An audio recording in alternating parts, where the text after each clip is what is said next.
જ્યારે ભગવાન રામ માતા સીતાને છોડાવવા માટે લંકા જઈ રહ્યા હતા, ત્યારે સમુદ્ર વચ્ચે માર્ગ બનાવવા માટે તારક ચિહ્ન રામ સેતુ તારક ચિહ્નનું નિર્માણ થઈ રહ્યું હતું. નલ અને નીલ નામના વાનરોની દેખરેખ હેઠળ આખી વાનર સેના મોટા મોટા પથ્થરો લાવીને સમુદ્રમાં નાખી રહી હતી. આ બધું એક નાનકડી ખિસકોલી જોઈ રહી હતી. તેને પણ ઈચ્છા થઈ કે તે પ્રભુ રામના આ મહાન કાર્યમાં મદદ કરે. પરંતુ તે નાની હતી, તે મોટા પથ્થરો ઉપાડી શકે તેમ નહોતી.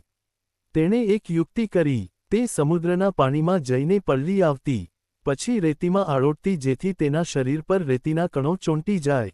ત્યારબાદ તે પથ્થરોની વચ્ચે જઈને પોતાનું શરીર ખંખેરતી, જેથી પેલી રેતી પથ્થરોની તિરાડોમાં ભરાઈ જાય. વાનરો આ જોઈને હસવા લાગ્યા. એક વાનરે તો મજાકમાં તેને રસ્તામાંથી હટાવી દીધી અને કહ્યું, એ નાનકડી જીવ, તારી આટલી રેતીથી શું આટલો મોટો પુલ બનવાનો છે? ભગવાન રામ આ દ્રશ્ય જોઈ રહ્યા હતા. તેમણે વાનરોને રોક્યા અને ખિસકોલીને પ્રેમથી પોતાના હાથમાં લીધી.